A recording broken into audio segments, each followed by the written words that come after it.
nga ugmang adlaw do na ipahigayon nga rally mahigala ang whole entire Philippines kining rally mga sukid tigpaminaw, marcha mahigala batox corruption. Og ang atong sentimento madungog nila nga dili pata satisfied ining ila karong gihimo-himo kunuhay nga investigasyon sa trilyon peso march ugmang adlaw atong ipabuhagay ang ato mahigalang mga kahiubos og ang ato mahigalang opinyon, ang ato mga kahigalaan nga gibati labot ini mga nahitabo sa atong nasod karon labi na dinhi sa Subo. Busa ato ning hatagag pagtagad mga sukid tigpaminaw gumikan kay pagpadayag ni nga kita wa malipay ining mga panghitabo sa atong palibot karon nga grabe gyud mga higalang korupsyon.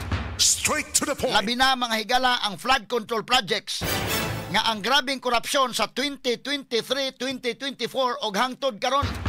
Unya kining korupsyon makamatay gyud. Kay tiaw mo na mga higala ning nahitabo sa Tino o tinaghanang nangamatay. Pero kining tanan nagsugod gyud ni mga higala sa mga kurakot nga mo'y hinungdan nga nangaupaw ning atong kabukiran. Straight to the point. Kinsa man ning mga tawhana, ang pagpahimos mga higala sa